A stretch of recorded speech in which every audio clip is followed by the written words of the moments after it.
আমারই অবয়ব, আমারই প্রতিবিম্ব, মনে হবে অন্য এক সত্তা, অন্য এক মানুষ, যাকে চিনতে পারবো না আমি, বা চিনতে পারছি না আমি। পৃথিবীটা তো নশ্বর, জীবন ক্ষণস্থায়ী, সম্পর্ক, আবেগ, সবকিছুই ক্ষণস্থায়ী, সেটা মেনে নিতেই হবে। ছেলেটা খুব ভালো, তাই না? কি জানি, ভালো আর খারাপ তো একসাথে জড়াজড়ি করে থাকে, বোঝা যায় না।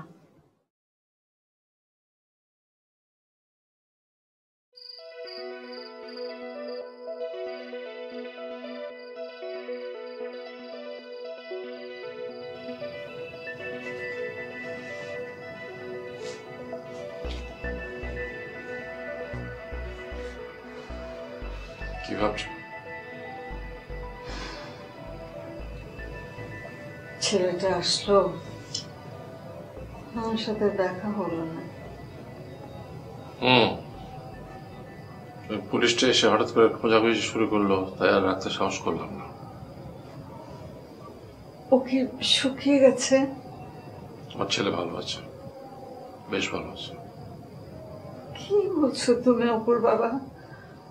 থাকার জায়গা নেই, ঠিক মতো খাওয়া দাওয়া নেই, সব সময় একটা আতঙ্ক নিয়ে পালিয়ে বেড়ানো, কি করে ভালো থাকবে ও?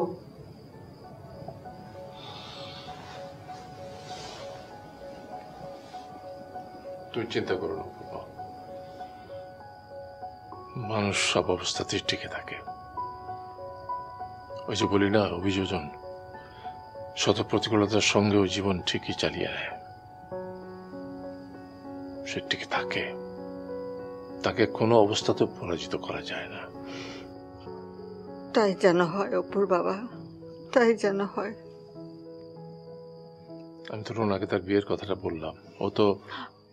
ওকে কেন তুমি এক বাড়িয়ে বলতে গেলে?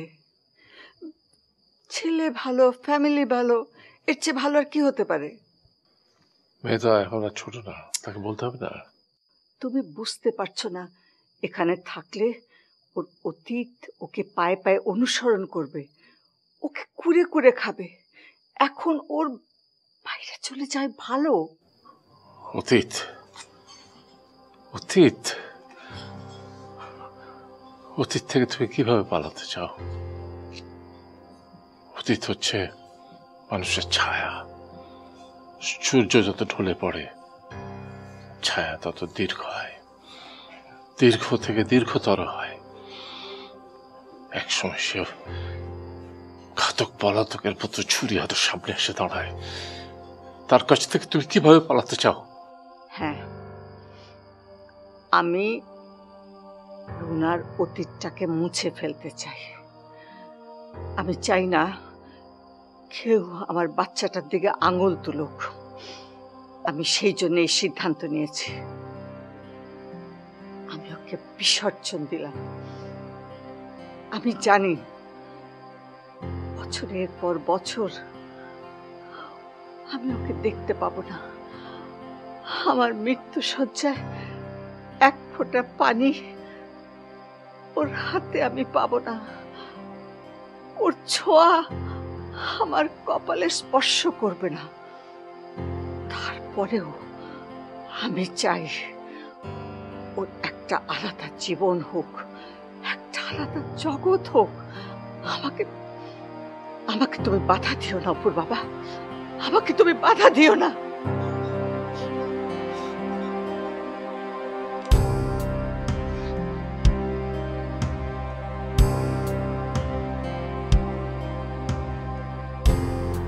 আচ্ছা, ওখানে ওদের কোনো অসুবিধা হবে না তো?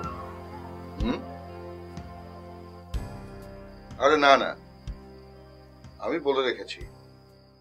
তাছাড়া অপু ওখানে আরামেই থাকবে, অফিসের কাজের চাপও কম, আরামেই থাকবে। আচ্ছা, বাসাটা কেমন?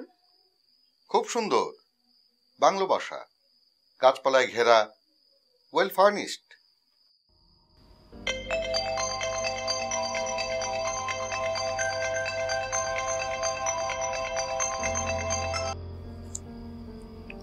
হ্যালো।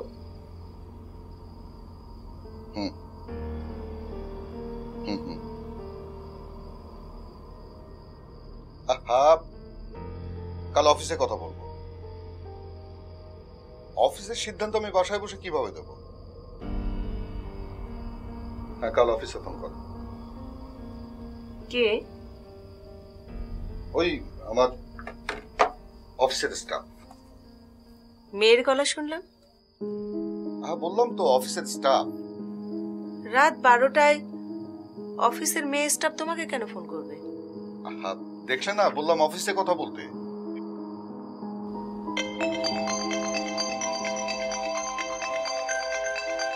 আবার কেন ফোন করেছে? এই সমস্ত লোকজনের কোনো কমন সেন্স নেই, স্টুপিড সব। খাবার দাও, খিদে পেয়েছে।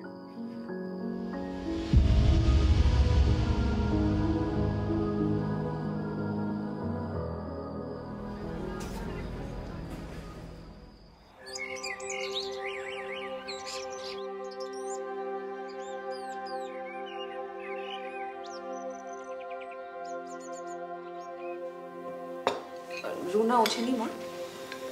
না, দেরি করে ঘুমিয়েছি বোধহয়, ঘুমাক। বৌমা, জি বাবা। তুমিও বসে যাও আমাদের সাথে, একসাথে খাই। কবে যাচ্ছ তোমরা? শুক্রবারে বললাম না মা। ও, কিভাবে যাবে? ওই জিনিসপত্র অফিসের পিক আপে চলে যাবে আর আমরা গাড়ি নিয়ে যাব। তোমাদের যাবার আগে কিছু কথা বলা জরুরি ছিল। বলো। আসলে তোমাদের যাওয়াটা এই মুহূর্তের জটিলতাকে আরো কঠিন করে তুলছে। কই, সবই তো ঠিক আছে মা। কিছুই ঠিক নেই বাবা। দীপু, রুনা, তোমাকে নিয়ে এমনি আমি চিন্তায় থাকি। তার উপরে বাড়ি ভাড়া, সংসারের খরচ, কি দিয়ে কি হবে কিছুই বুঝছি না। মা, তুমি শুধু শুধু চিন্তা করছো। সব নিয়ে তুমি বাবার সঙ্গে কথা বলেছি। চিন্তা না করে তো উপায় নেই অপু। গত কিছুদিন ধরে বাড়ি ভাড়া, সংসারের খরচ, এগুলো নিয়ে সমস্যা হচ্ছে। কি দিয়ে কি হবে কিছুই তো বুঝছি না। মা, বললাম তো আমি সমস্যা হবে না। না হলেই ভালো, কিন্তু চিন্তা তো করতে হয়। দরকার হলে ঠিক আছে, ছোট একটা বাসা ভাড়া করব। সেরকম কিছু তো আমি বলিনি মা। তুমি শুধু শুধু না মানে তোমার মা যেটা বলছেন যে দু জায়গা দুটো ফ্যামিলি খরচ ডাবল হয়ে যাবে, সেটাও তো ভাবতে হবে, তাই না? তোমাদের বাবা বোধহয় বলেছে যে রুনার বিয়ের কথা হচ্ছে, সব কিছু মিলে গেলে এ মাসে বিয়ে হবে। এই ব্যাপারে রুনার কি মত মা? ওর আবার কি মত থাকবে এ ব্যাপারে? ওর সুযোগ কোথায়? ভালো ভালো বিয়েটা হয়ে গেলে ও ফিনল্যান্ড চলে যাবে। তারপর দীপুর সমস্যাটার সমাধান হয়ে গেলে আমরা একটা ছোট বাসা নেব, আর না হলে গ্রামে চলে যাব। মা, আপনি একটু বেশি ভাবছেন। এই ভাবনাটা তো তুমিই তৈরি করেছো বৌমা। আমি কি করলাম মা? মা, বুড়ো বাবা মাকে ফেলে সন্তান যখন দূরে চলে যায়, তাদের মতো অসহায় আর কেউ থাকে না। মা, আপনার ছেলে ট্রান্সফার হয়ে গেছে, এখানে আমি কি করতে পারি? বৌমা, আমার চুল এমনি এমনি পাকেনি। আমাকে অত বোকা ভাবার কোনো কারণ নেই তোমার। রোকেয়া, থামো না, একটু থামো না। কি বলছেন মা?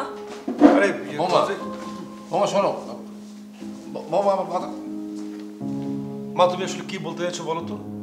আমি যা বলতে চাইছি তুমি সেটা ভালো করেই বোঝো অপু।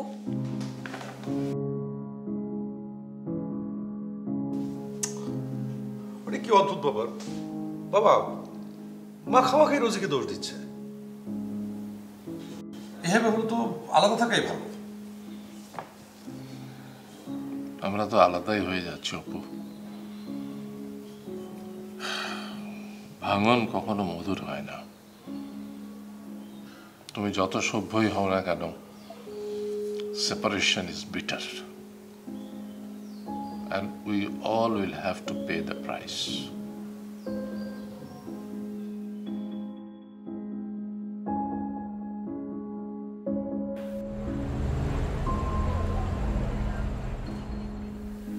আর তো মাত্র 2 দিন, আর এটুকু তো সহ্য করতেই হবে রোজি। না আপা, দেখা যাবে ওই বাসার সবাই সারা জীবন আমাকে দোষারোপ করে যাবে। আরে চুপ কর তো, কে দোষারোপ করলে তাতে কি যায় আসে? আমাদের মিশন সাকসেস হয়েছে, ব্যাস। কি ব্যাপার রোজি, সকাল সকাল এখানে? কোনো ঝামেলা? ঝামেলা হতে যাবে কেন? ও আমাদের বাসায় আসতে পারে না? অবশ্যই পারে, তবে অতীত অভিজ্ঞতায় বলে রোজি এখানে আসা মানেই কোনো ঝামেলা। ঠিক আছে, আমি তাহলে আর আসবো না দুলাভাই, আসি। বস তো, তুমি না ইদানিং একটু বেশি কথা বলো। আরে শালিকা, বসো বসো, তোমরা তো চলেই যাচ্ছ, চাইলেই তো তোমাকে আর পাওয়া যাবে না, তাই একটু মজা করলাম এই আর কি। বসো।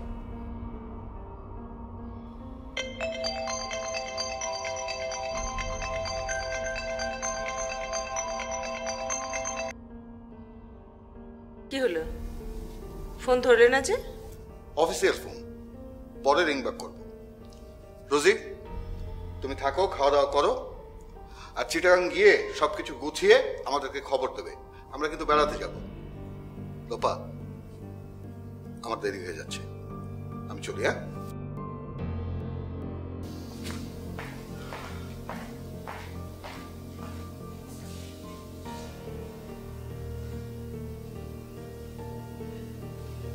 তোমার আবার কি হলো আপা?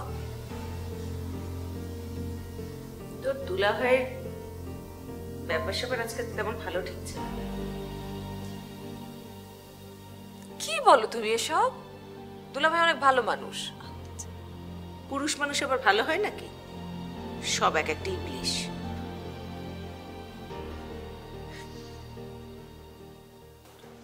আমি আপনার কথা কেন বিশ্বাস করব?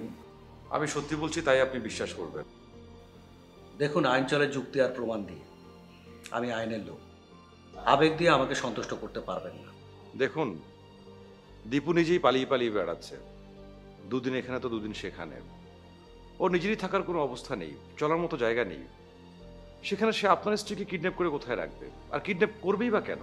করবে কারণ সে পূজাকে ভালোবাসে, আর পূজাকে পেলে তার বাবা সমস্ত সম্পত্তি তার। দীপু ওরকম ছেলে না। দীপু কেমন ছেলে সেটা আমি জানি মিস্টার আসিফ। সে অলরেডি একজনকে স্ট্যাপ করেছে। পূজার বিয়ের আসরে আমাদের সবাইকে ব্ল্যাকমেল করে 1 লক্ষ টাকা নিয়ে গেছে। স্ট্যাপ করাটা একটা অ্যাক্সিডেন্ট, আর আফিফ দীপুকে ছুরি মারতে গিয়েছিল, ছুরিটা তো আফিফেরই ছিল। আর বিয়ের আসরে আমাদের সবাইকে ব্ল্যাকমেল করে 1 লক্ষ টাকা নিয়ে গেল যে, সেটা তো আমি নিজের চোখেই দেখলাম।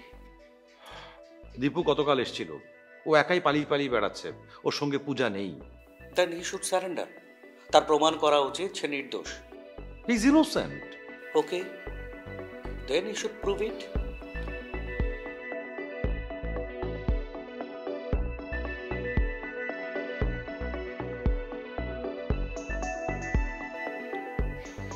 দুদিন পর চলে যাচ্ছিস, আজ তোর বাসায় থাকা দরকার। যা, বাসায় গিয়ে সবার সাথে হাসি মুখে কথাবার্তা বলে সুন্দরভাবে বিদায় নে। ওই বাসায় কেউ হাসছে না আপা, সবাই ভীষণ আপসেট। সেজন্যই তো সবার সাথে হাসি মুখে কথা বলে বিদায় নে। এই একটা দিন মান অভিমান সবকিছু ভুলে যা। শেষ ভালো যা, সব ভালো থাক। খুব গিল্টি ফিলিং কাজ করছে। কেন গিল্টি লাগবে কেন? তুই কি পোস্টিং করিয়েছিস নাকি? না, কিন্তু আপা এটা তো সত্যি যে আমি আলাদা হতে চেয়েছিলাম। চেয়েছিলে, ভালো করেছিস। নিজের ভালো পাগলেও চায়, তুই চাইবি না কেন? বাবা মা সবাই ভীষণ আপসেট, মানে কি যে অবস্থা ওই বাসা। আপসেট তো হবেই, কলুর বলদ হাতছাড়া হয়ে যাচ্ছে। ছেলেটা এতদিন ধরে সবার জন্য এত করে খেটে মরেছে, সে চিন্তা আছে কারো? আহা আপা, তুমি কি সব কথা বলো বলো তো? বাবা মা অপুকে ভীষণ ভালোবাসে আপা, আর সেই অপু যখন আলাদা হওয়ার কথা বলবে, তারা তো কখনো স্বপ্নেও ভাবেনি এই কথা অপু বলবে। আচ্ছা ঠিক আছে, সময়ের সাথে সব কিছু ঠিক হয়ে যাবে। তুই আগে তোর নিজেরটা ভালো করে বুঝে নে তো। চট্টগ্রামে গিয়ে নিজের সংসারটা ভালো করে গুছিয়ে নে, দেখবি সময়ের সাথে সব কিছু ঠিক হয়ে যাবে। দূরের বাঁশি বাজে ভালো, মনে রাখিস। দেখি আপা।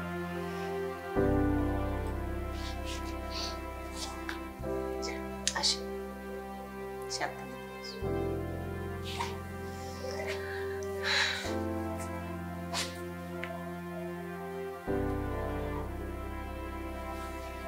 ভালো থেকো।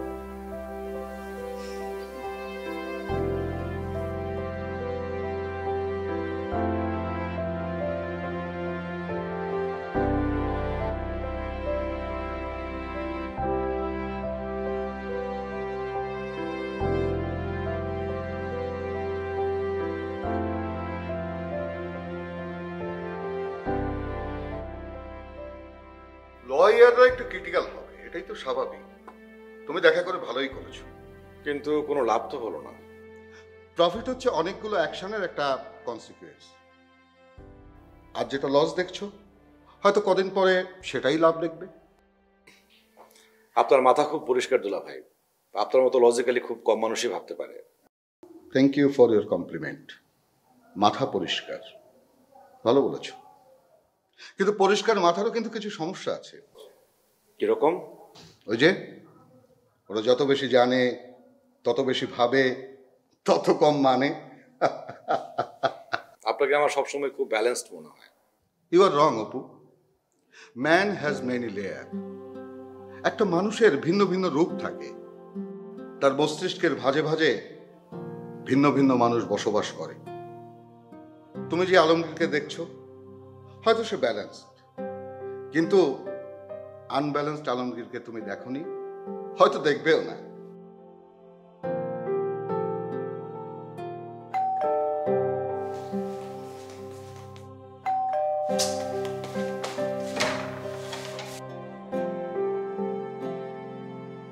আপনি? জি, আপনাকে দেখতে ইচ্ছে হলো। ভুল ইচ্ছে। আমাকে তো কারো দেখতে ইচ্ছে হওয়ার কথা না। বসতে বলবেন না? ও হ্যাঁ, বসুন।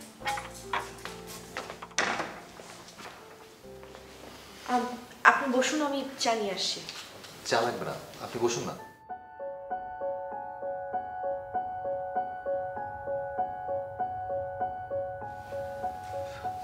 খালাম্মার ব্যথাটার কি অবস্থা এখন?